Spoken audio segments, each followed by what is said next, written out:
Season 6 opens with the story of Eugene Pontecorvo. Eugene has long been part of the Soprano family, but he is tired.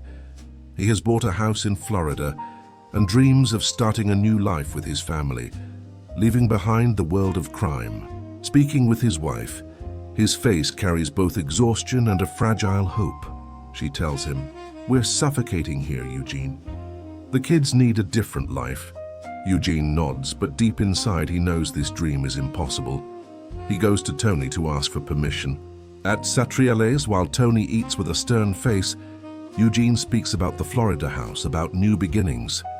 Tony pauses for a moment, then replies coldly, "In this business, there's no easy way out." Eugene's face falls.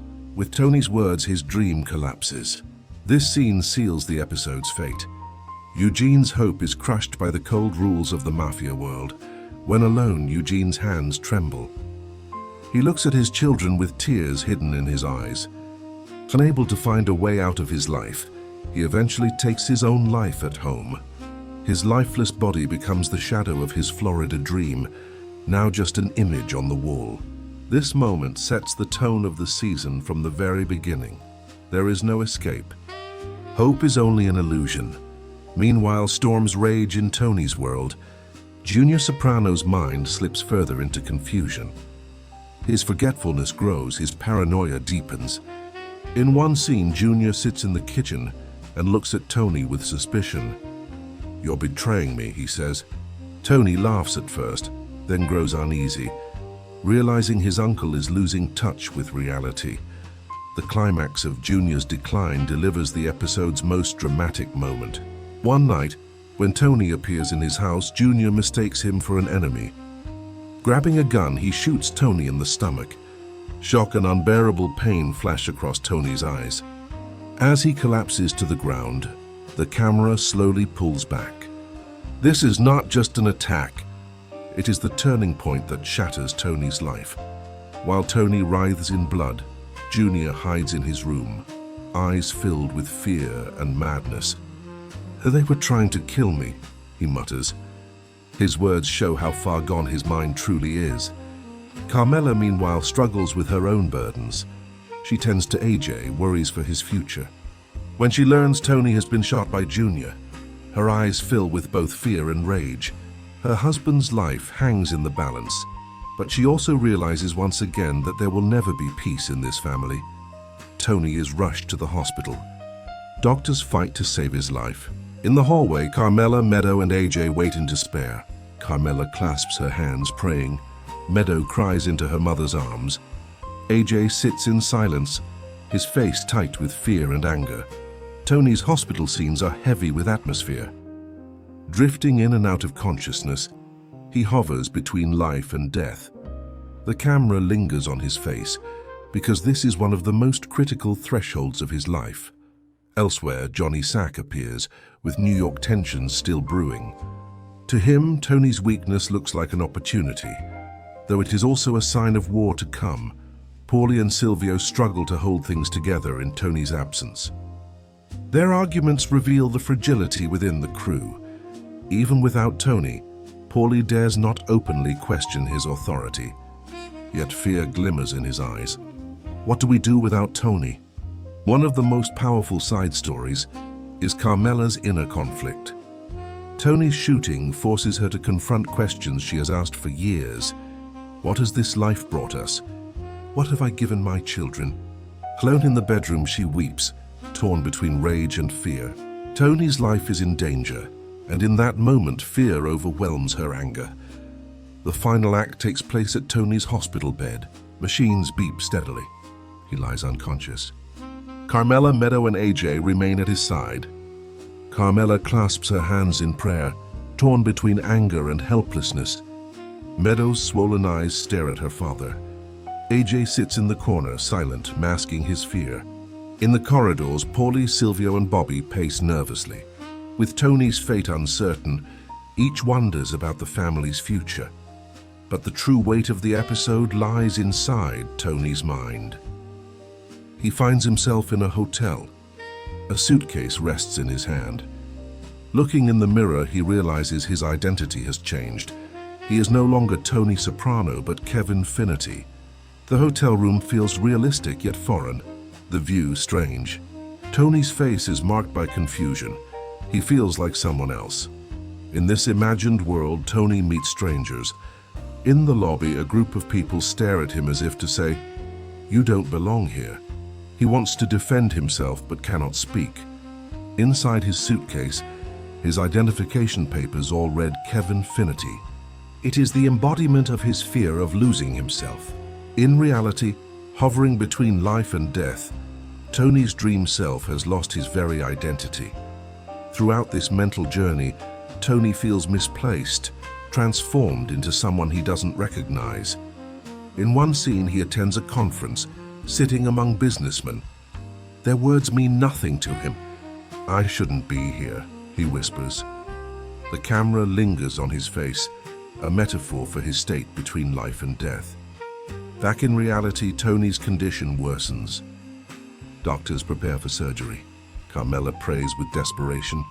Meadow clings to her mother in tears. AJ, filled with rage, shouts, "Junior did this, I'll kill him."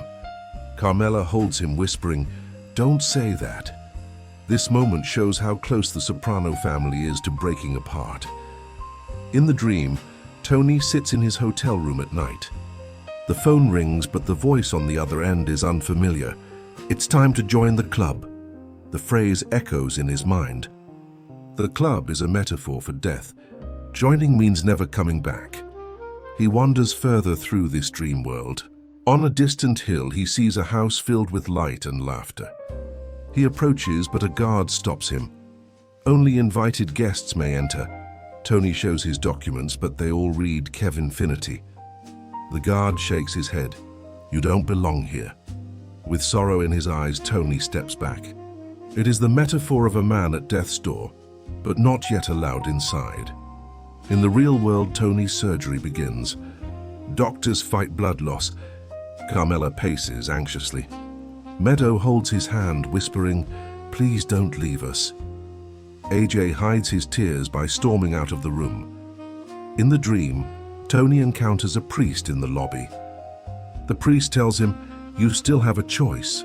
Tony looks at him with both hope and fear. "What choice?"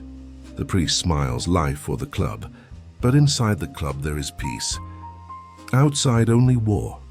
Tony hesitates, for he has never found peace in life. He approaches the glowing house once more. This time his father, Johnny Boy, appears at the door, looking at him from a distance. Tony's heart races. His father's shadow calls him inside. But Tony steps back. For despite the peace inside, he still has Carmela, his children, his family outside. Tears well in his eyes. "I'm not ready to go yet," he says. The episode ends with Tony hovering between life and death in his hospital bed. The camera lingers on his face, then on the rhythm of the monitor. Carmela clutches his hand. "Come back to us." Tony's eyelids flicker. In the dream, he picks up his suitcase and walks out of the hotel. The camera slowly drifts away. The choice has not yet been made. Afterward, Tony lies in a hospital bed in a state resembling deep sleep, almost unconscious. Carmela sits by his side, holding his hand. Her eyes are swollen, her face weary from sleeplessness, yet she refuses to leave him. Meadow paces the hallway, talking on the phone, feeling the weight of abandoning her university life to sit at her father's side. AJ, meanwhile, remains furious. He cannot forget what Junior has done. In one scene, he turns to his mother and says, "I'll kill him." Carmela, with a tired sorrow in her eyes, hugs her son. "Don't say things like that while your father's lying here." In Tony's mind, the dream world continues. He still carries the weight of the Kevin Finnerty identity. With his suitcase in hand, he remains in the strange hotel. But this time, the dream takes on a different tone. In the lobby, Tony encounters familiar faces, but with altered appearances. Paulie, Silvio, even the late Big Pussy. Yet they all act like strangers, turning their backs on him. Tony tries to approach, but they refuse him. This scene symbolizes the loneliness Tony feels in life. As a powerful boss, everyone is around him, but when death approaches, he is utterly alone. In the real world, the crew faces the threat of falling apart. Silvio must take over operations, but his health is weak. He suffers coughing fits and asthma. In one scene, he clashes with Paulie. Paulie insists on doing things his way, but Silvio snaps, "Without Tony, it doesn't work like that." A smirk appears on Paulie's face. These scenes show how fragile the crew is without Tony. Christopher steps into focus in this episode. The pain of Adriana's death still lingers in his heart, though he shares it with no one. In the hospital corridor, he seems to pray for Tony, but his eyes are shadowed with darkness. Tony's coma also means new opportunities for Christopher. Silvio gives him tasks, and Chris's face reflects both pride and greed. One of the most striking dream sequences places Tony on a beach. He walks along the shore with his suitcase. In the distance, a house glows with light. From inside come laughter and familiar voices. At the door stands his mother, Livia, her silhouette cold. She looks at him with disdain. It's time to come home. Tony's face reveals both longing and fear. He takes a step forward, but suddenly Carmela's voice calls out from inside, "Don't leave us." Tony hesitates, tears welling in his eyes, suspended between death and life. In the real world, Tony's condition remains critical. Doctors tell Carmela, his situation is still uncertain, but there is a chance for recovery. Tears roll down Carmela's cheeks. Meadow takes her father's hand and whispers, "You always told us you were strong. Be strong now too." AJ, however, grows more furious. Speaking with friends, he talks about killing Junior. In one hallway scene, his eyes burn with rage. "He tried to kill my father.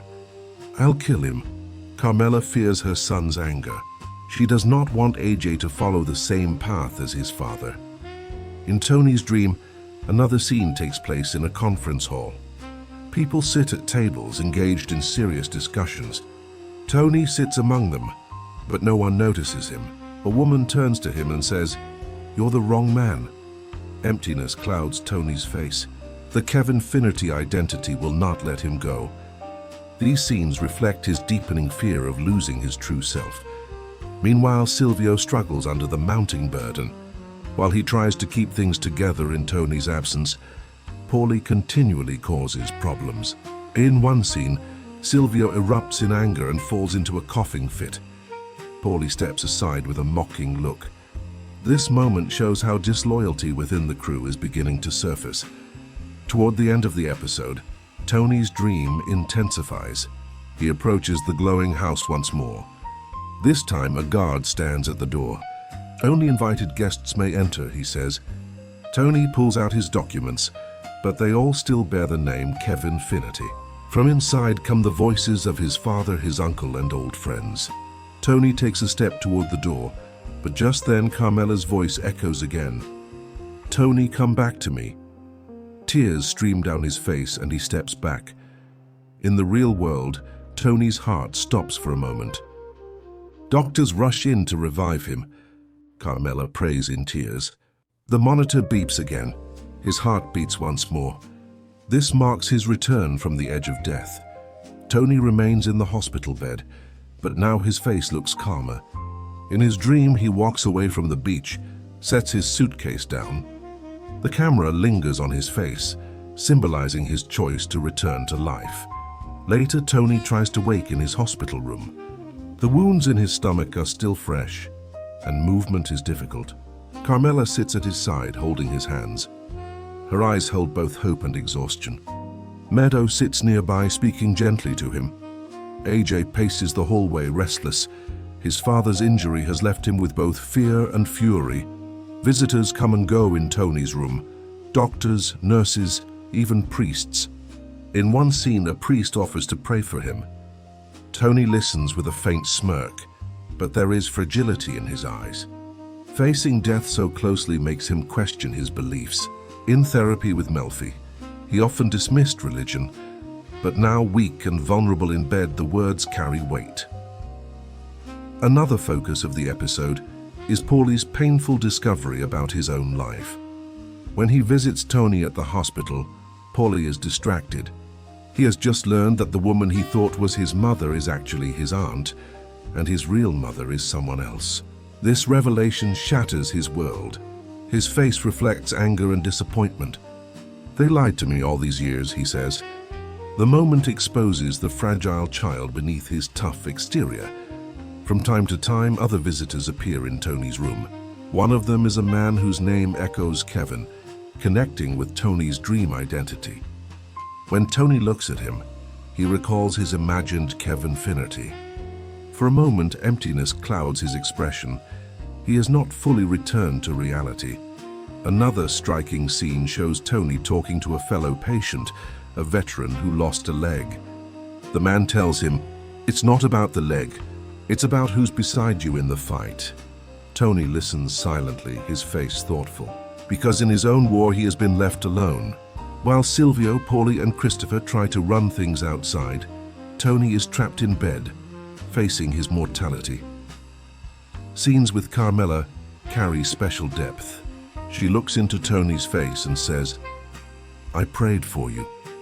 Tony averts his gaze, but after a pause, he places his hand over hers. For a brief moment, there is closeness. Years of fights, resentments, and betrayals dissolve briefly in the shadow of Tony's near death, pulling them together again. Meadow tries to stay constantly by her father's side, giving him hope. But AJ reacts differently. In one scene, he shouts at his mother, "You all worshipped him like an idol, but he's a criminal." Carmela snaps back, "He's your father." This clash reveals the simmering conflicts within the Soprano family once more. Tony's dreams are shorter in this episode, but remain powerful. In one, he finds himself at a bus stop with his suitcase. A bus approaches, its sign reading "Final Stop." Tony steps forward to board, but from afar Carmela's voice calls out. Tony turns back and doesn't get on. This scene shows that he is still clinging to life. Paulie's story continues as he grapples with the truth about his real mother. His tough mask falls away. In one scene, he sits in church lighting a candle. His face reflects both anger and loneliness. "They lied to me all these years," he mutters. His fragility exposes the helpless child beneath his hardened mobster shell. In one hospital scene, doctors explain Tony's new diet plan. Tony snaps, "You expect me to live without steak?" But beneath the anger lies the pain of facing his weakened body. For Tony, strength has always been symbolized by food, money, women, and guns. Now bedridden and powerless, he is forced to face his fragility. The final scenes remain in Tony's hospital room.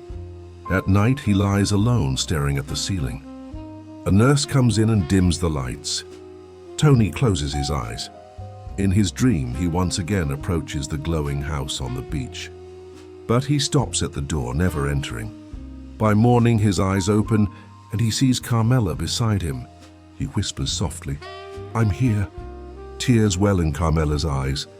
For these words mean not only survival, but also choosing to remain with her. Tony is slowly recovering. The hospital days are behind him, but his body is still weak. As he sits at home and Carmela carefully prepares his food, an impatient look crosses Tony's face. "This isn't where I belong," he says. "I need to be out there." But Carmela looks him in the eyes and in a calm voice says, "You need to get your strength back first." This exchange sums up Tony's conflict.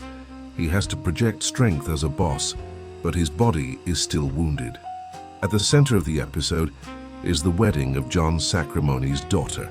Johnny Sack is in prison, yet his daughter's wedding is not only a family matter for him, but also a display of status for the New York side. The FBI allows him to attend under tight security. For Johnny, it's both a point of pride and a humiliation. He wants to appear strong to the outside world, but he is literally in chains. Lavish preparations are on full display. The dress, flowers, the decorated hall, everything is opulent. Beneath the splendor, however, lies a heavy tension. The New Jersey and New York families will be together at this wedding, locking eyes, showcasing power. As Tony gets ready for the wedding, he looks at himself in the mirror. The scars are still on his body. As he puts on his suit, His face shows both pride and fragility, because he has to appear again as the strong boss in front of everyone. Carmela looks at him with both worry and admiration in her eyes. "I'm still here," Tony says with a half-mocking, half-proud tone. The wedding sequence is the heart of the episode. The hall is large, grand, and packed. Though the bride feels her father's absence, she still shines in everyone's eyes. FBI agents move quietly through the space. The mob guys sit at their tables, sizing each other up. Every look carries a message. Every handshake hides a threat. When Tony enters, every eye is on him. His weakened frame and recent illness can't be hidden, but his stride, his gaze, his demeanor are still those of a boss. With Silvio, Paulie, and Christopher walking beside him, Tony's presence quiets every table. Johnny Sack enters the room in chains, surrounded by FBI agents, yet still with a proud expression. His eyes well up when he sees his daughter. The moment shows his human side. To the mobsters, though, the sight means something else. A boss in chains signals weakness. From a distance, Tony watches with a complicated expression. After all, he too has just returned from the edge of death. Brief exchanges ripple among the mobsters. Paulie bristles at the New York guy's attitudes. Silvio tries to calm him. Christopher keeps drinking, restless, haunted by Adriana's disappearance, a wound he tells no one about. Mid-reception, the FBI's presence becomes palpable. Agents stand at Johnny's table and hem in the guests' movements. Whispers spread among the mob. A hush falls. Then the laughter, music, and clinking of cutlery resume. Everyone knows the cheerfulness masks a deep tension. Tony shares a short dance with Carmela. She looks into his eyes. Is any of this worth it? Tony smiles but doesn't answer, because he doesn't know either. As they dance, his eyes keep scanning the room, tracking the New York guy's stares. In their looks is the urge to seize on any sign of Tony's weakness. One key scene is the near brawl between Paulie and Christopher. Paulie needles him with belittling remarks. Christopher can't contain his anger, clenching his fists under the table. Tony notices the tension, but doesn't intervene openly. As a boss, sometimes silence carries more weight than words. Johnny Sack's mixture of pride and humiliation at the wedding sets the episode's tone. Even as he cries for his daughter's happiness, he cannot escape his chains. For the mob, it's a symbol of a boss's fall. Tony's gaze drifts off. In that moment, he sees perhaps his own end, his own chains. Tony is still convalescing at home, his body working to recover while his mind scrambles to reassert authority. Carmela sits beside him. A brief silence hangs over the dinner table. Tony's face still mixes pride with vulnerability, but the episode's focus now tilts toward Christopher. Christopher Moltisanti has fallen for Hollywood's allure. He's long carried a dream, to put the mob life on the big screen from his vantage point. His film project, Cleaver, isn't just a job. It's his chance to prove himself. Christopher is tired of living in Tony's shadow. He wants his own name to mean something.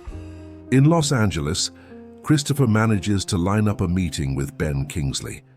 Their encounter in a hotel lobby is one of the episode's most memorable moments. Kingsley's cool, distant manner seems to belittle Christopher. Christopher, cigar in hand, pitches the project in flashy language, but Kingsley looks merely bored.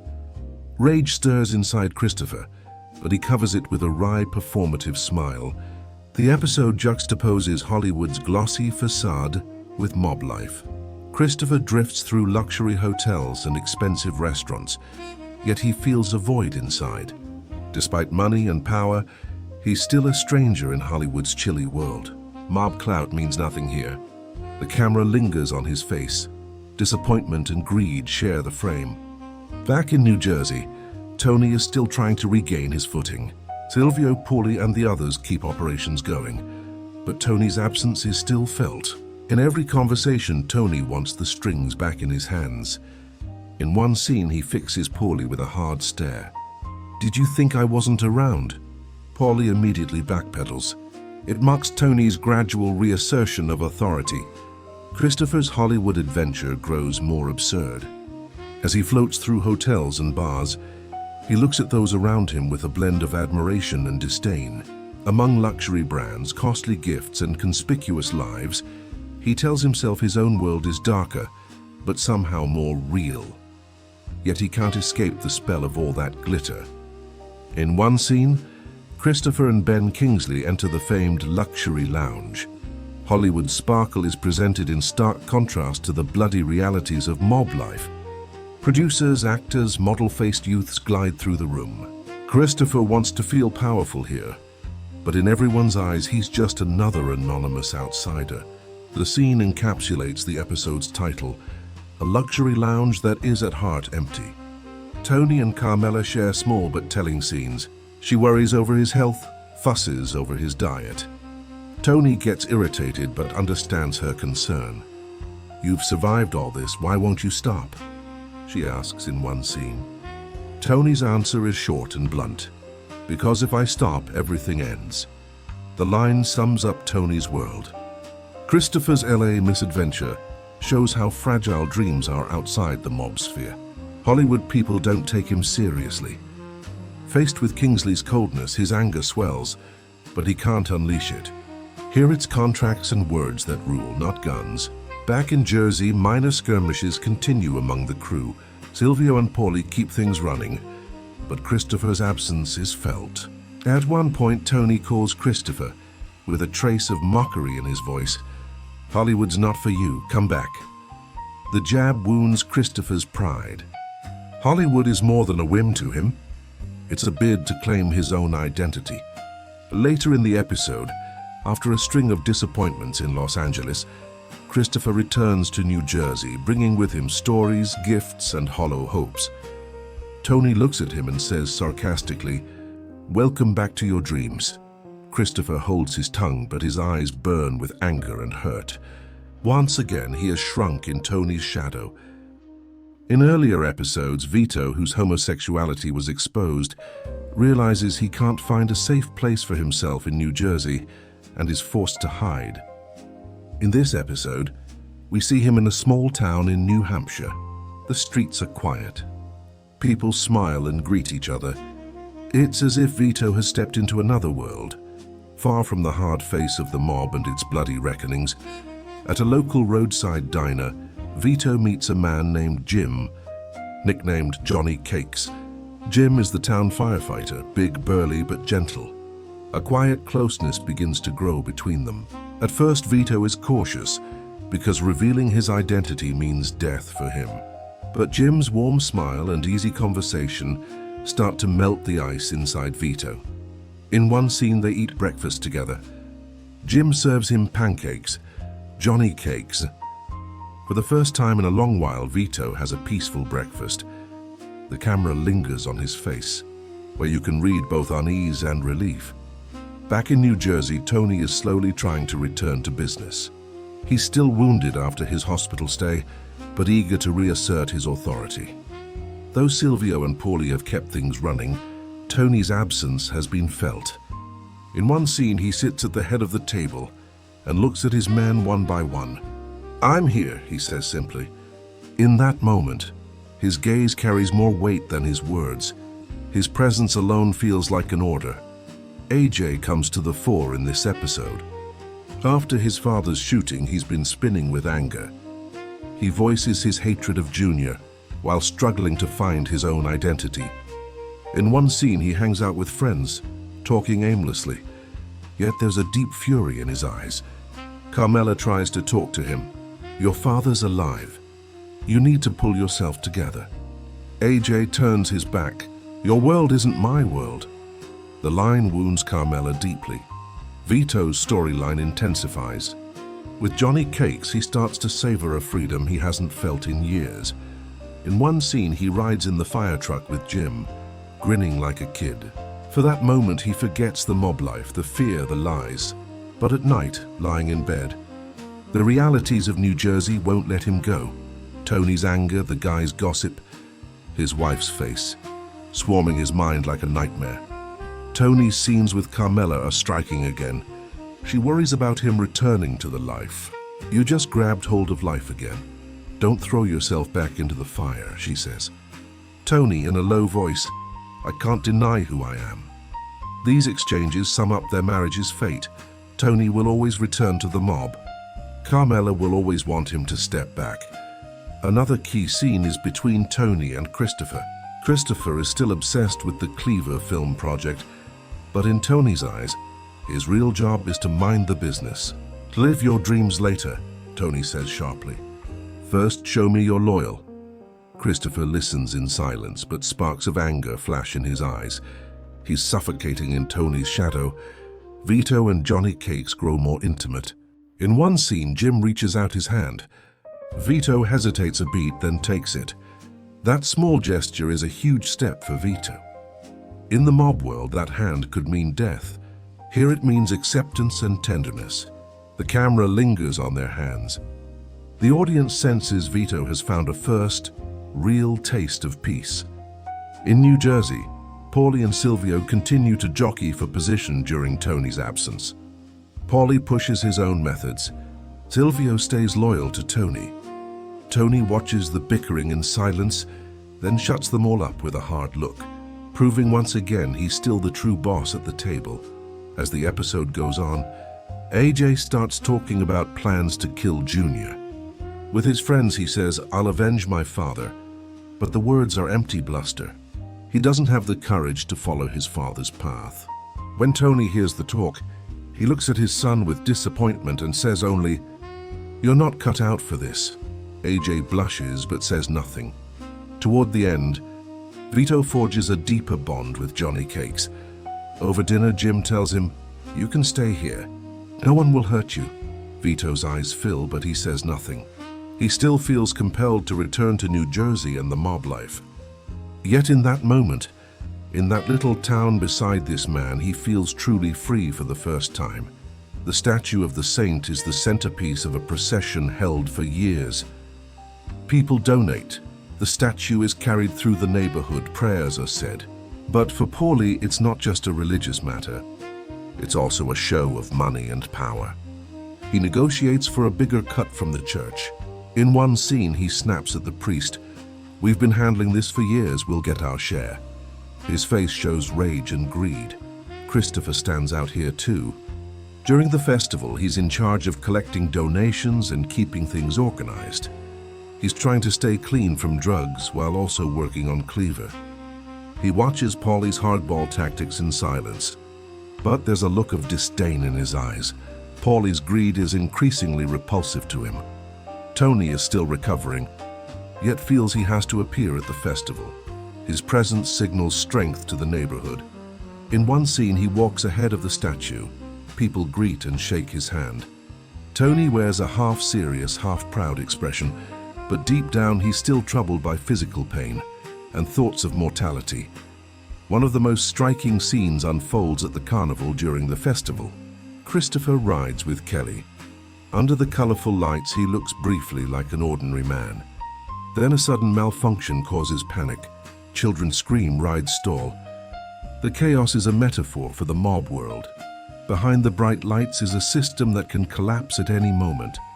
Christopher clings to Kelly, worry etched on his face.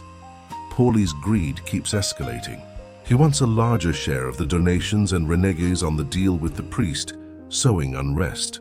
In one scene, he barks at the workers carrying the statue, but their faces show anger instead of respect. Paulie is defiling the community's sacred symbol with his own hands.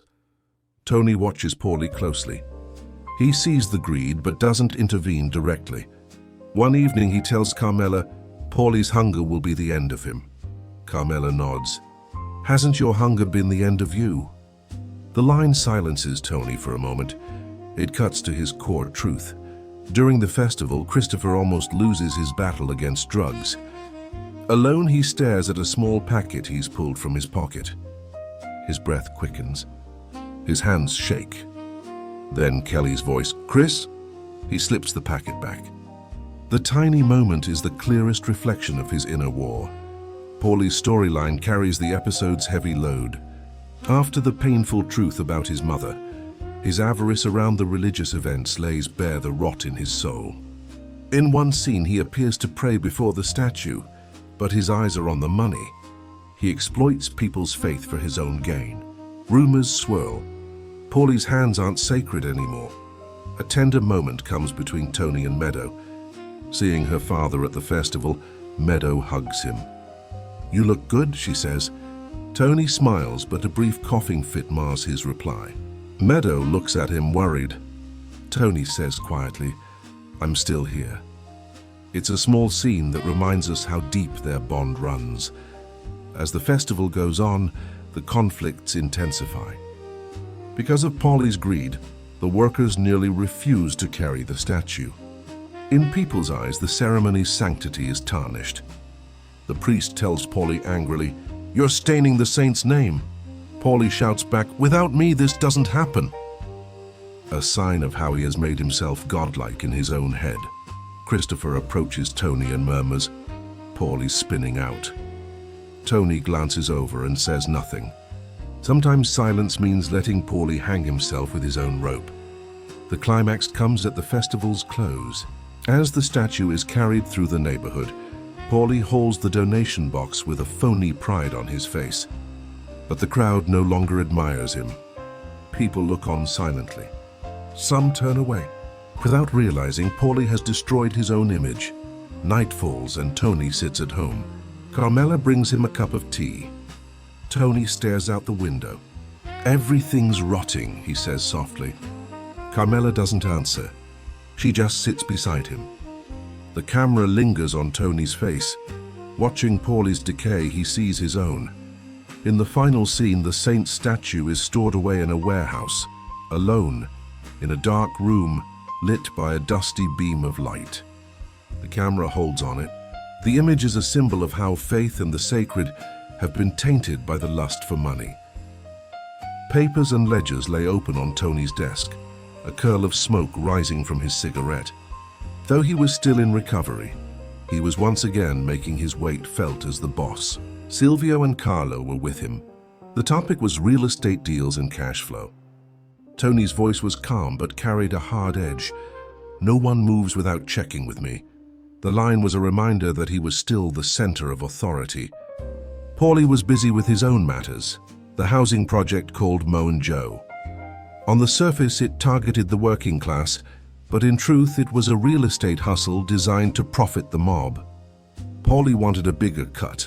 In one scene, he argues with contractors, anger on his face. "My guys are hauling bricks and you're skimming the cream," he shouts. But his rage isn't only about money. He's tired of feeling perpetually belittled. This episode also brings Janice and Bobby's home life to the fore. The contrast between Janice's combative nature and Bobby's placid demeanor is played with a heavy, wry humor. Janice gripes non-stop around the house. Bobby quietly tends to his model trains. In one scene, while Janice yells, Bobby's face is a mask of patient vacancy. When Tony looks at their marriage from the outside, he catches a glimpse of the fragility of his own. Tony's scenes with Carmela are brief but deep. She still worries about his health. Over dinner, she asks, "You just grabbed hold of life again. Do you still have to be this hard?" Tony chuckles. "If I'm not hard, no one respects me." The exchange lays bare Tony's inner conflict. In his world, living and surviving are not the same thing. Christopher also appears, still pushing the Cleaver film. But in Tony's eyes, he's not dependable enough. In one scene, Tony fixes him with a cold stare. "Don't put your mind on anything but the work." Anger flickers across Christopher's face, but he keeps quiet. He can't defy Tony's authority. Paulie's greed keeps growing. When he pushes for a larger cut of the Mo and Joe project, he ends up face to face with Tony. Tony's tone is icy. "That's your share. There's no more." Paulie's eyes almost well up, but he hides his fury. In that moment, the power imbalance between boss and soldier is stark. Inside, Paulie stockpiles resentment toward Tony. Bobby's story hits an interesting pivot. Tony sends him on a small errand, a simple-seeming collection. Bobby has usually stayed clear of such jobs. He dislikes direct violence, but he has no choice. At a debtor's door, he tries to coax the money gently. Then it turns into a fight. For the first time, Bobby seriously hurts someone. When he comes home, there's pride and guilt on his face. Janice hugs him. "Now you're a real man." Bobby stays silent, eyes damp. The Mark violence leaves weighs more than money. When Tony hears about it, he smiles. He thinks Bobby has shed his timidity. But when he describes it to Carmela, a shadow crosses his face. Bobby was a good guy. Now he's stained too. The line shows Tony's quiet awareness that his world is contagious. Paulie's arc becomes more striking toward the end. After the profit share disputes alone, he's left to face his past. Learning the truth about his mother has shaken his trust in everything. In one scene, he sits in a church lighting a candle, but his eyes hold anger, not peace. "I got robbed," he mutters, an opening into the emptiness in his soul. Afterward, Carmela and Rosalie set off for Paris. The two women step into Europe for a brief escape from New Jersey's noise, its bloody reckonings, and the men's shadowy dealings. On the plane, Carmela stares out the window into light, filtering through the clouds. There's hope and worry on her face. Leaving her husband and family behind brings her both relief and guilt. Paris shifts the episode's tone completely. Walking among historic buildings, Carmela and Rosalie sit at cafe tables, drink wine, and give in to the city's spell. In one scene, Carmela sits silently in a church for a long time. Her eyes follow the light spilling through stained glass. "What have I been doing all these years?" she whispers. The moment reveals the depth of her inner emptiness. Tony's world has had luxury, money, houses, cars, but on Paris's cobbled streets, Carmela feels how hollow it all is. Back in New Jersey, Tony tries to look tougher in Carmela's absence. At the table with Paulie, Silvio, and Christopher, Vito's disappearance is still a problem. The crew talks about where he might be, some mocking, some angry. Impatience tightens Tony's face. "Whoever he is, wherever he's hiding, he betrayed me." For Tony, Vito's homosexuality isn't just personal, it casts a shadow over his authority. Meanwhile, Vito is still in the small New Hampshire town, spending peaceful days with Johnny Cakes. There's a childlike joy on his face for the first time. Breakfasts with Jim, quiet conversations, the calm of small-town life. Vito feels safe, but every night the realities of New Jersey return to his mind. Tony's anger, the guy's gossip, family pressure. This piece is like walking on thin ice. In Paris, Carmela walks along the Seine with Rosalie. City lights shimmer on the water. Carmela exhales. "This feels like another life." Rosalie nods. "But our real life is in New Jersey." Carmela narrows her eyes. "What if we're living in the wrong place?" The line voices questions she's suppressed for years. In New Jersey, Tony's anger builds. Silvio tells him, "There's no way Vito comes back." Tony pauses, then answers coldly, "Then the way back is closed." It's the moment Tony seals Vito's fate. In Paris, one night Carmela dreams of Adriana. Adriana calls to her, pain in her eyes. "You know what happened to me, Carmela." Carmela wakes in a sweat, turns to Rosalie in bed. "Have you ever thought about what really happened to her?" Rosalie is silent. The dream slams Carmela with truths she's avoided. Lives erased behind the mob, women vanished, hopes snuffed out. Tony, meanwhile, has to deal with his son. AJ is still adrift. In one scene, he brawls at a nightclub and comes home late. Tony yells, "You're never going to be a man!" AJ's face tightens with anger and despair. The clash mirrors Tony's disappointment in himself. His son can't carry the weight of his path. Back in the small town, Vito spends more time with Johnny Cakes, helping at the firehouse, picking up odd jobs. The locals start to accept him. In one scene, he laughs with Jim. For Vito, it feels like true happiness. Yet there's still a shadow in his eyes. Running can't last forever. In Paris, Carmela stands before the Mona Lisa at the Louvre. She gazes at the painting for a long time. In the crowd, she feels alone. For centuries, they've looked at her, but no one knows what she really feels, she says. She's really speaking about herself. From the outside, she appears to live in luxury, in a strong marriage, but inside she's alone. Without Carmela, Tony feels the emptiness in his life. One night he sits alone, thinks of calling her, then doesn't. He lights a cigarette and stares at the ceiling. The chill inside him reflects the episode's title, Cold Stones. Money, power, guns, they're like rocks. They don't warm the soul. Carmela returns from Paris. Tony doesn't meet her at the airport. When she gets home, she finds him on the couch. They exchange a short, ordinary conversation, but there's something unsaid in their eyes. Carmela still carries the dreams and the emptiness Paris awakened. In Tony's eyes, there's the anger and loneliness he keeps pressed down. Christopher starts a relationship with a beautiful, energetic woman named Juliana Skiff. She'd crossed paths with Tony in earlier episodes, but ultimately enters Christopher's life. Their relationship is passionate and dangerous. Christopher is still struggling with addiction, and Juliana feeds his weaknesses. In one scene, the two use drugs together, then collapse into laughter and an embrace. The camera lingers on Christopher's face. In his eyes are both happiness and the shadow of self-destruction. Meanwhile, Tony is still trying to keep control of things. Tensions with Phil Leotardo on the New York side are escalating. After Vito's death, Phil is furious and wants a reckoning from Tony. In one scene, Tony and Phil come face to face. The silence is heavy, their eyes locked. Phil's voice is icy. "We were betrayed."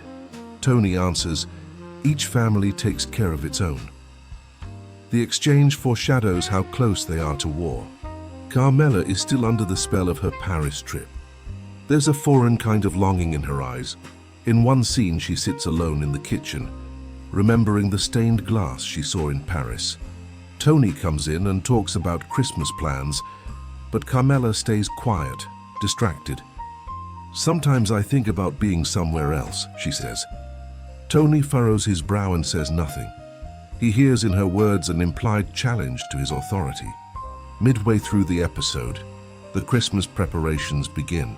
Homes get decorated, lights go up, kids talk about presents. But behind the festive veneer, there's a heavy tension. Tony's men are turning on each other. Small quarrels among Silvio, Carlo, Paulie, and Christopher start to swell. In one scene, Paulie insults Christopher. Christopher seethes but barely holds back. Everyone senses that if Tony is absent or weakened, the order will collapse.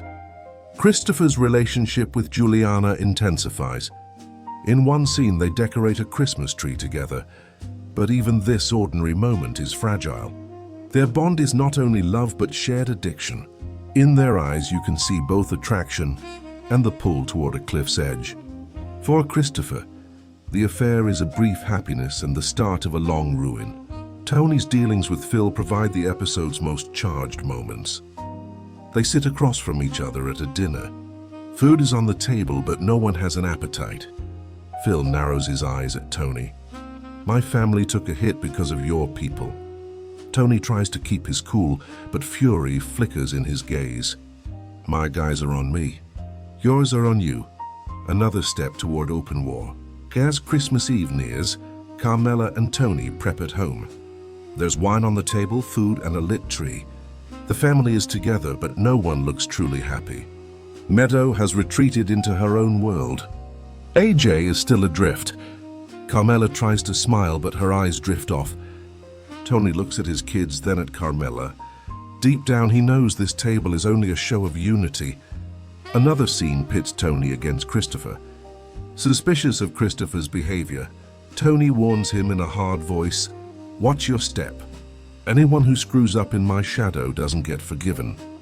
Christopher stays silent, but his eyes show both anger and guilt. His affair with Juliana and his slide back into addiction will only weaken him in the boss's eyes. The episode's most symbolic moment happens outside on Christmas Eve. Lights gleam, children sing carols, and at the same time, Phil's men stage an attack to send a message to Tony's crew.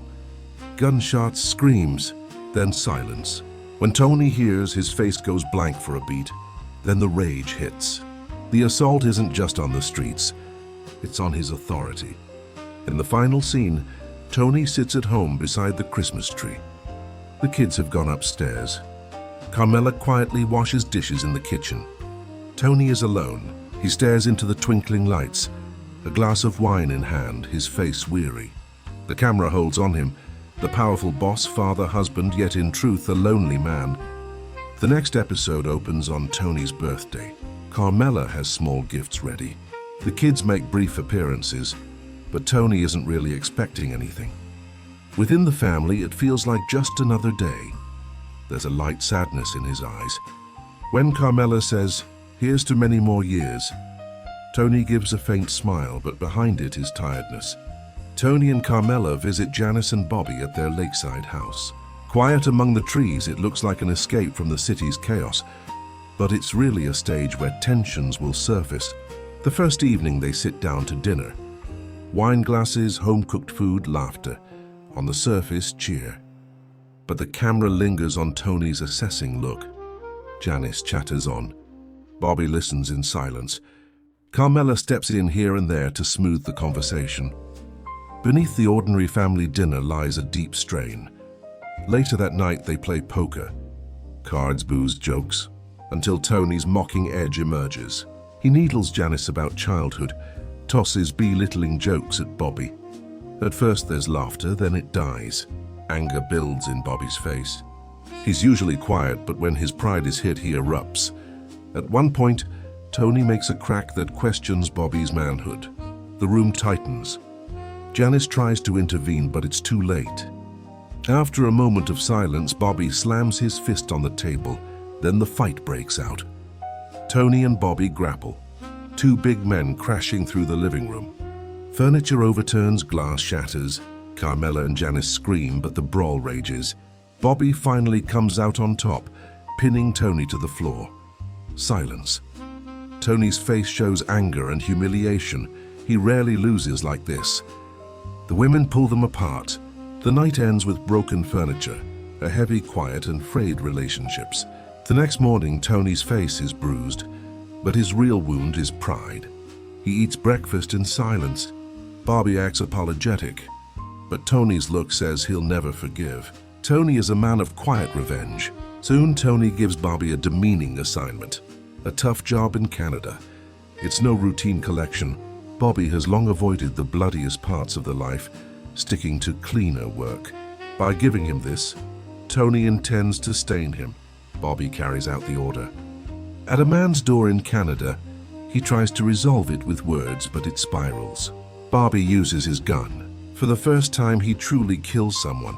It's a point of no return. Back home, anger and guilt share his face. Janice hugs him. "Now you're a real man." But Bobby's eyes are empty. For Tony, it's both a victory and a loss.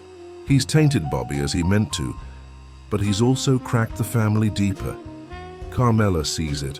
"You changed, Bobby," she tells Tony. He shrugs. That's the life. The line underlines the world's cruelty. There's no place for innocence.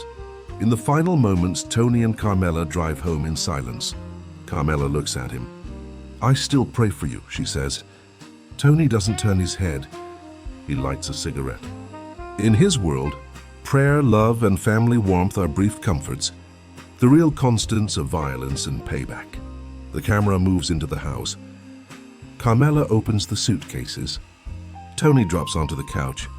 The bruises are still visible, but the real wound is in his eyes. The camera holds on his face. The silence grows heavy. The new episode opens with Johnny Sack collapsing in his prison cell. It is a quiet evening. While the other inmates are talking, Johnny starts coughing in the corner. His face turns pale and he struggles to breathe. The guards rush over, and he is carried out on a stretcher. The camera lingers on his empty bed. For Johnny Sack, the end is near. Cancer is eating away at his body. The tough boss of New York is now chained to the sickness that consumes him. In New Jersey, however, a completely different excitement is in the air. Christopher's long-dreamed film project, Cleaver, is finally finished and ready for its premiere. Christopher is nervous but proud. He wanted to portray the mafia life through cinema. But in truth, the film is an expression of his hidden resentment toward Tony, because Cleaver tells the story of a betrayed mafia man seeking revenge, and Everyone sees Tony's shadow in this story. The gala night is one of the episode's most striking moments. The red carpet, the flashes, a small crowd. Christopher walks proudly with Kelly at his side. Tony arrives with Carmela. His eyes catch on the movie poster. The mafia figure on the poster resembles his own shadow.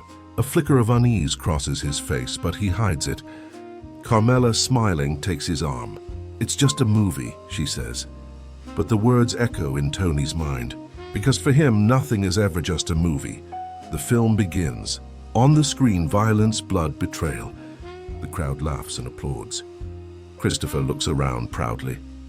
But Tony's face is dark. Because in the film, the boss figure is portrayed as selfish, treacherous, and cowardly. Tony sits silently, his expression cold. Afterward, when Christopher speaks excitedly to everyone, Tony simply mutters a curt, "Good job." But behind his eyes lies anger and resentment. Meanwhile in New York, Johnny Sack's illness reaches its final stage. He lies frail in a hospital bed. His family comes to visit. His daughter is in tears. Johnny's voice is weak. "Don't cry for me," he says. But tears roll down his cheeks. A man who spent his life chasing power, respect, and fear is now nothing more than a dying prisoner. All that remains of the mafia life is pain and death. When Tony hears the news of Johnny's death, he falls silent for a moment. Then he turns to Carmela and says, "We're all going to the same place." It is one of the rare moments when Tony acknowledges his own mortality. But as always, he quickly buries the thought.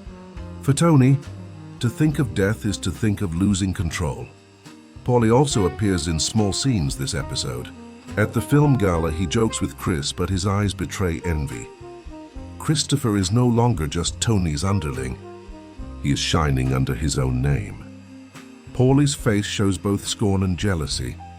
Silvio, when commenting to Tony about the film, chooses his words carefully. "Maybe there's a little too much resemblance," he says. Tony frowns and stares in silence. That look itself is a warning. Anyone who mocks me won't live long. Christopher notices Tony's coldness but cannot find words to defend himself. In a scene with Juliana, he says, "This movie is the work of my life." But unease flickers in his eyes. Deep down, he knows Tony sees the film as a personal betrayal. Johnny Sack's funeral is among the heaviest moments of the episode. On a cold winter day, a small crowd gathers around his coffin. Tony watches from a distance, his eyes reflecting both sorrow and calculation. Johnny's death leaves a power vacuum in New York. Phil Leotardo is starting to step forward. Tony knows exactly what this means. New wars, new blood. At the funeral, Carmela whispers to Tony, "Did you see? In the end, they all end up in the same place." Tony doesn't turn his head. His face is masked in stone. For him, this moment is not only a death, but also an opportunity. As the episode continues, the tension between Tony and Christopher grows stronger. One evening, Tony stares at him. "Your movie, is it about me?" Christopher freezes. Only one word escapes his lips. "No." But Tony's eyes bore into his. Both of them know the truth. On Tony's desk lie newspapers and ledgers. Silvio hands him a folder. An old body has been discovered. A job from 10 years ago has resurfaced. For a moment, Tony's face turns blank. In the mafia world, the past is never fully buried. It always returns. Tony takes a deep breath, then says coldly, "We need to disappear for a while." He takes Paulie with him. The trip to Florida sets the tone. Long highways, palm trees, hotel lobbies with artificial light. Tony and Paulie drive side by side. Their conversation seems casual, about women, food, old times, but beneath every word lies tension. Tony's eyes occasionally shift to Paulie, measuring him. Past remarks and actions still haunt Tony's mind. In Florida, they settle into a hotel. By the sea, silence rules. Days at the pool, dinners in restaurants. Yet the vacation atmosphere does not mask Tony's growing suspicion. In one scene, he stares at Paulie and says, "You've been by my side all these years, but your mouth never stops." Paulie tries to laugh it off. then falls quiet. Tony's words are no joke. This episode delves into Tony and Paulie's relationship. To Tony, Paulie seems like a loyal soldier, but he is also one of the weakest links. His gossiping, greed, and loose tongue, Tony hasn't forgotten. Under Florida's sun, alone together, the tension grows sharper. In one scene, Tony and Paulie go out on a boat, alone in the middle of the sea. Paulie chatters excitedly. Tony listens in silence. The camera lingers on Tony's face. In his eyes, cold calculation.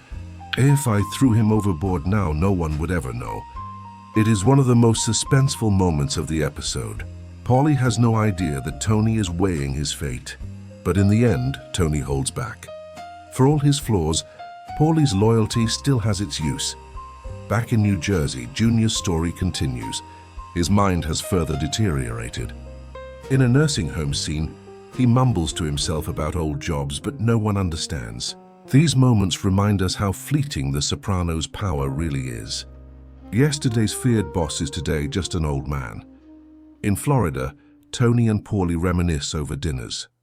Paulie laughs loudly, retelling his old stories. Tony listens silently, eyes showing impatience. At one point, Tony snaps, "You never shut up, Paulie.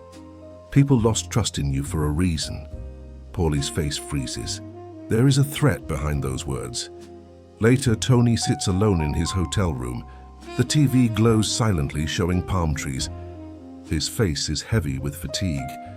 He has come to Florida, spent days under the sun, but the darkness of his soul hasn't changed. The camera lingers on his eyes. In Tony's mind, the same question echoes, who can I trust? Paulie, meanwhile, tries to prove his loyalty. He buys Tony meals, talks about old times. But Tony's gaze never fully softens. In the mafia world, even loyalty is always under suspicion. The final scene. Tony and Paulie sit on the hotel balcony, looking at the sea. The sun sets, painting the sky in orange and red. Paulie laughs boisterously. Who else lives a life like ours? Tony lights a cigarette silently. His face is cold, because behind that laugh he sees years of betrayal, resentment, and doubt. Christopher is driving with Tony in the passenger seat. The road is narrow and winding. In Christopher's eyes we see exhaustion, numbness, and unease. Tony silently lights a cigarette, filling the car with smoke. A soft song plays on the radio, but it cannot fill the silence. One moment of distraction, one moment of weakness, everything changes. The car suddenly swerves. The tires lose grip. It smashes into the guardrail and flips several times. Glass shatters, metal fragments scatter everywhere. In slow motion, the camera shows Tony's body thrown side to side, and fear flashing across Christopher's face. Finally, the car lands upside down on the side of the road. Silence, only the crackling engine and the distant sound of night insects. Tony slowly comes to. He's bleeding but alive. Christopher is pinned against the steering wheel, badly injured. His breath is ragged, his face bloody, panic in his eyes. He looks at Tony. Struggling, words fall from his lips. "Tony, I can't fix this. The test will show it. Think of the baby." His words reveal the truth. His drug use has once again ruined him. He knows the crash will bring a drug test and trouble. Tony's face goes blank for a moment. Then his eyes harden. In that instant, he decides this young man is nothing but a burden. Once, Christopher was like a son to him, loyal, loving, always at his side. But now to Tony, he is only a threat, a problem, a headache. Tony slowly climbs out of the car, looks around. The road is empty, the night quiet. He bends back into the wreck. Christopher is still alive, coughing up blood, choking. His muffled groans fill the air. Tony looks at his face. There is no pity in his eyes, only cold decision. Slowly, he places his hand over Christopher's nose and mouth. Christopher struggles, but he is too weak. Within seconds, his sounds fade. Tony's eyes show no emotion, only silence. This moment is one of the show's most devastating. Tony kills one of the closest people in his life, someone he once saw as a son with his own hands. But to him, it is simply a necessity. In Tony's world, even love eventually becomes a burden. The camera lingers on Tony's face.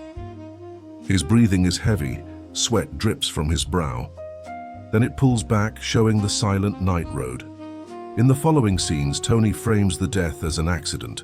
He tells everyone Christopher died in the crash. At the funeral, Carmela weeps. Meadow, too. Everyone mourns Christopher, while Tony wears the mask of grief. But in his eyes there is only coldness. No real mourning, only calculation. At the funeral, Paulie whispers, "He was so young, what a shame." Silvio nods, but he had his problems. Even they see Christopher's death as, in some sense, inevitable. In Tony's mind, however, there is something else. In one scene, speaking to Carmela alone, he mentions Christopher with a smirk. If the baby had been in the car because of him, I don't even want to think about it. Carmela, in tears, looks at him. He was family. Tony shrugs it off. To him, even family eventually reduces to self-interest. The episode's title, Kennedy and Heidi, surfaces in Las Vegas. Tony meets two young women in a casino, Kennedy and Heidi. To him, they represent another face of life. Lightness, pleasure, fleeting joy. That he laughs and jokes with them so soon after Christopher's death is an attempt to fill his emptiness. But the camera lingers on Tony's face. Even his laughter is hollow, his eyes still dark. One Vegas scene stands out as one of the show's strangest, most metaphorical. Tony takes peyote in the desert. His pupils widen. A smile spreads across his face. He looks to the sky, laughing wildly in the sand. The young women watch him. His laughter continues, seemingly joyous, but in truth it is the outpouring of his darkness. He is trying to cope with the weight of Christopher's death. Tony shouts into the desert, "I get it." The words are both confession and false liberation. In that moment, he feels unburdened. Christopher is gone and before him lies a new path. But that path is darker, lonelier. The final Vegas scene shows Tony alone in his hotel room. No women, no laughter. Only silence. He stares at the city lights outside the window. For a brief moment, there is peace in his eyes, but it quickly fades. In Tony's world, there is no lasting peace. Later, he is at the racetrack. Surrounded by smoke, scribbling in a notebook, horse names, odds, bets. His eyes glow with excitement. This is his escape, his clean thrill away from mafia business. But in truth, it is just another addiction. Around him, shouts and laughter fill the air. On Tony's face, a restless grin. Soon he loses big. His face tightens, his teeth grind. He snaps angrily at the men beside him. For Tony, losing is unbearable. It is not about money. It is about control. In the mafia and at home, he has always control itself. But here at the tables, control slips away. Carmela sees it. In one scene, she looks at him tired. "Were you there again?" she asks. Tony shrugs. "Just a few bucks, what's the big deal?" But she sees the emptiness in his eyes. He is chasing not money, but the peace he has already lost. This episode makes Tony's gambling addiction more explicit. In one scene, he plays poker with Bobby and Paulie. Chips, drinks, cigarettes scatter across the table. At first, laughter. But as Tony loses, he grows furious. Sweat beads on his face, his hands tremble. Eventually, he lashes out at Paulie with harsh words. Paulie falls silent, hurt. Tony's rage is no longer reserved for his enemies. It turns on those closest to him. His relationship with Carmela is at the heart of the tension. In one scene, she hints at his time in Las Vegas. Tony stays silent, his expression cold. "I'm your wife," she says, "but sometimes you feel like a stranger." Tony shrugs. For him, the marriage is more habit than love. Carmela still yearns for a true connection. Meadow appears briefly, looking at her father, disappointment in her eyes. "I pray for you, but sometimes nothing changes." Tony looks back, and for a moment, there is regret. But it quickly disappears. To him, regret is just a fleeting weakness. Outside the family, Tony's gambling leads to new problems. In one scene, he sits with his New York associates. betting high. At first he wins, laughing confident. Then he loses. The more he loses, the more he plays. A vicious cycle gnaws at him. On his face, greed. In his eyes, weariness. The others see not just his losses, but his vulnerability. For Tony, this is the greatest weakness of all. Carmela has had enough. In one scene, she speaks to Janice. "I'm tired of chasing after Tony." Janice nods. "I live with Bobby." But Tony's shadow is always over. Their dialogue shows how the women of the Soprano family are trapped in the same cycle. One of the episode's most striking scenes comes when Tony's gambling debts boil over. A man reminds him of his balance. Tony's face darkens. In a sudden burst, he slams the man against a wall. Fists, curses, threats, but it only shows how he hides his defeat behind anger. Deep down, Tony knows he has lost both money and control. In another scene, Tony attends his session with Melfi, sitting in the chair, exhaustion in his eyes. Melfi asks, "Why does losing make you so angry?" Tony is silent, then sighs deeply. "Because I wasn't born to lose." But in his eyes, the lie is clear. He knows he has lost so much already. His mother, friends, his nephew Christopher. Losing is his fate, but he will never accept it. The final scene, Tony again at the gambling table. The crowd shouting, lights flashing. Sweat drips from his face. In his eyes, both fear and thrill. He loses, silence falls. Tony lights a cigarette. Emptiness flickers in his eyes. For a moment, a smile touches his lips, but it is bitter, because all he really wants is to win back what he has lost. But even he no longer knows what that is. At Christopher's house, the TV is on silently. Kelly is tending to the baby. Christopher paces with a tense look on his face. There's a bottle in his hand. He's been trying to quit drinking for a few days, yet he hasn't found anything to fill the emptiness inside. His face shows fatigue. His eyes look lost. Kelly approaches him. "Chris, please don't." But Christopher shrugs her off and walks away. To him, this life has turned into a narrow cage. The distance between Tony and Christopher grows even wider in this episode. In one scene, Tony sits next to Chris and tries to give advice. "You're like a brother to me," he says. But there's pressure beneath the words. Impatience glints in Tony's eyes, and anger in Christopher's. Christopher is tired of living in Tony's shadow. He wants to build his own life, but every time he tries, he gets crushed under Tony's weight. Tension between Paulie and Christopher also escalates. Paulie stirs up trouble about Chris's belongings.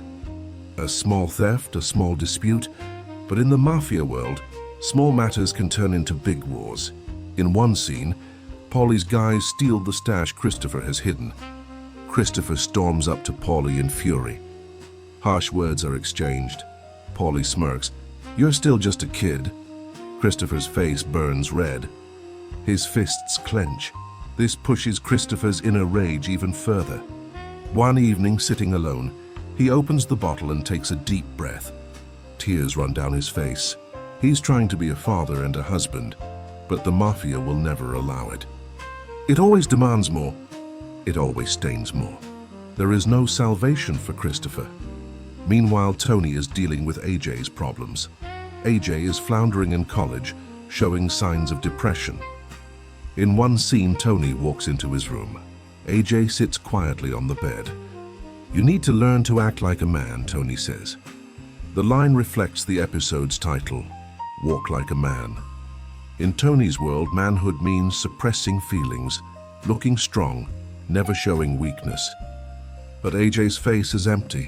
He doesn't belong to his father's world, yet he can't break away from it either. One of the heaviest scenes is Christopher meeting up with old friends. They now live clean lives, work, family, the ordinary. Christopher feels like a stranger among them. As laughter rings out inside, loneliness flickers in his eyes. He is trapped between two worlds, the mafia's darkness and the bright world of ordinary people. He belongs fully to neither. Christopher's alcoholism peaks in this episode. In one scene, he's driving drunk. His eyes are red. His hands barely hold the wheel. The radio plays, but he can't even hear it. At one point he pulls over, gets out and screams into the void. The anger and helplessness inside him pour out. No one is there to hear, only darkness and silence. The tension with Paulie finally turns violent. When they run into each other at a nightclub, the exchange of words escalates into a fight. Fists, curses, threats fly. People try to break it up, but as Tony watches, he thinks only one thing. My own men are tearing each other apart. For Tony, it's a sign his authority is slipping. Carmela approaches Tony in this episode about AJ. Your son is slipping away, she says. Tony is silent for a moment, then snaps back. I was like that when I was young. But that's a lie. Tony was never like that. He was always harder, more ruthless. AJ's fragility is weakness in Tony's eyes. In the final scene, Christopher sits alone at home. Bottle in hand, eyes empty. In the next room, Kelly tends to the baby, but Christopher says nothing. Tears fall. Then he takes another swig. The camera lingers on his face. This is the face of a man slowly approaching his own end. Elsewhere, Tony sits alone in the living room. The TV is on, but he doesn't look at it. A drink in his hand, his eyes drift into space. Carmela comes down the stairs and looks at him. There is a long silence. Softly, she says, "We're all getting lost." Tony doesn't answer. His face is blank. The next episode opens in AJ's room. The walls are silent. The desk is messy. Between the books lie scraps of paper. AJ is stretched out on the bed, staring into nothing. Slowly, he murmurs a poem, W.B. Yeats's The Second Coming. His voice is monotone, his face frozen. This scene sets the title and tone of the episode. A world coming apart, youth slipping away, hope disappearing. At home, Tony and Carmela discuss AJ's state. Carmela is worried. Tony is angry. The boy has let himself go, Tony says. But in his voice there is not only anger, there is fear. Weakness is unacceptable to Tony, but seeing it in his own son is one of his deepest wounds. Carmela, through tears, replies, "You don't understand." He's depressed. Tony falls silent. The word is foreign to him. In one scene, Tony finds AJ by the pool. AJ sits at the edge, staring blankly at the water. Tony sits beside him and tries to speak in a hard voice. That's life. You have to get up. AJ doesn't even lift his eyes to his father. He murmurs softly, "Everything is meaningless." The sentence pierces Tony. He realizes the darkness consuming his son is not something he can beat with force. On the mafia front, tension with Phil Leotardo keeps rising. In a sit-down, Phil challenges Tony's operations with scornful, cutting words. Tony barely contains his anger. Phil's defiance is not just about business, it's about respect. When Tony leaves the table, sparks of revenge are burning in his eyes. AJ's depression reaches a tragic point. In one scene, he walks into the pool, fully clothed, his face vacant. He lies back into the water and lets himself sink. In slow motion, we see his body drifting downward. There is no fear or hope on his face, only surrender. Just then, Tony comes home. He sees his son in the pool and jumps in. He thrashes frantically and hauls AJ up. AJ's body is limp. Tony clutches him and shouts, "No, no." It is one of Tony's most naked moments. The fear of losing his son shatters all his masks. Tears stream down his face. His voice trembles. Carmela runs out screaming. Together they fight to save AJ. Finally, AJ coughs up water, but the emptiness remains in his eyes. Tony holds his son tightly, and in his own eyes we see both anger and guilt. He has saved him, but he knows the reason behind this is the life he himself has built. In the following scenes, AJ is hospitalized. As he lies in bed, Tony sits beside him. AJ's face is pale, his gaze far away. Tony sits in silence, then whispers, "Your dad's here." AJ doesn't even move his eyes. The moment is unbearable for Tony. He has defeated many enemies and survived many wars, but he cannot defeat the darkness inside his son. In therapy with Melfi, Tony recounts the incident. His face is angry, but his eyes hide tears. "I saw him like that in the water. He felt nothing, my son." Melfi watches quietly, then gently asks, "Have you ever connected your son's burden to yourself?" Tony's face hardens. Anger flashes in his eyes. The question exposes his deepest fear, that the darkness in his son is his own legacy. Tension with Phil continues. Phil challenges Tony again, warning that New York will be tougher now. Tony's eyes burn with revenge, but AJ's state has blunted his power. He is fighting two wars, an outer one against Phil and an inner one within his family. Scenes between Carmela and Tony are heavy as well. One night in bed, Carmela speaks through tears. "We could have lost him." Tony turns quietly, staring at the ceiling. Then he whispers, "Because of me?" Carmela doesn't answer. Silence sits between them like a heavy stone. Phil Leotardo sits with his men, discussing the plan to eliminate Tony. His face is filled with anger and ambition. For Phil, this is no longer just business. It's a matter of honor. He wants to wipe out Tony and his circle to solidify his own power. In this meeting, the words not just Tony but those around him too echo. Thus, the first step toward a bloody hit list is taken. Meanwhile, in New Jersey, Tony is at dinner with Carmela. The table is silent. Carmela looks at him with worried eyes. "Everything is falling apart," she says. Tony pauses for a moment, then replies sharply, "I'll handle it." But in his eyes there is uncertainty. He knows as well that war with New York is now inevitable. In a meeting with Paulie and Silvio, Tony mentions that the pressure from New York is increasing. The room falls into heavy silence. Silvio calmly says, "Phil won't stop." Paulie lowers his gaze. Everyone looks to Tony, waiting for a decision. On Tony's face, hesitation but also fury. He knows the cost of war, but he also knows retreat is impossible. Dr. Melfi appears for the last time in this episode. In the therapy room, Tony sits across from her, speaking about Christopher's death, AJ's collapse, and the rage consuming him. Melfi listens silently, but there is weight in her eyes. At the end of the session, she looks at Tony firmly and says, "You don't need to come here anymore." Tony is stunned. "What do you mean by that?" Melfi doesn't raise her voice, but her words are sharp. "You manipulated this therapy. You never wanted to get better. It's over." For a moment, Tony's face goes blank. The woman who had listened to his darkest secrets for years is now gone from his life. For Tony, this is a moment of even deeper loneliness. Phil's plans quickly move into action. In one scene, a man in New Jersey is targeted. Bullets flying, blood splattering on the asphalt. This attack signals that New York has entered the war with no turning back. When Tony hears the news, his face hardens. "The war has begun," he says. One of the most devastating scenes is the attack on Silvio.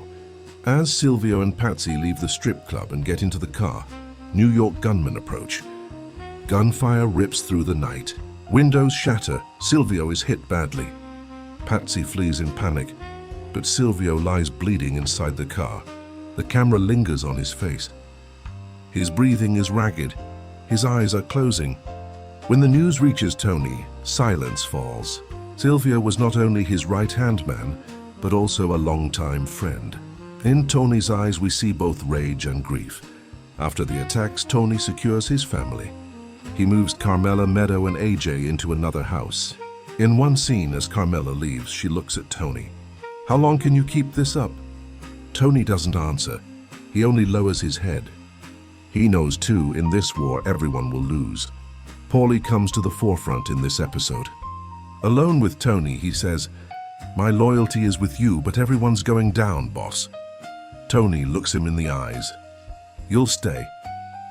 But there's emptiness behind the words. Tony's trust has been completely eroded. At the end of the episode, Tony hides with a small crew in a safe house. Curtains drawn, lights off. Tony lies on the bed, his gun by his side. Deep lines on his face, sleeplessness in his eyes. The camera lingers. the face of a powerful boss now just a lonely man. The final episode opens with Tony in that dark hideout.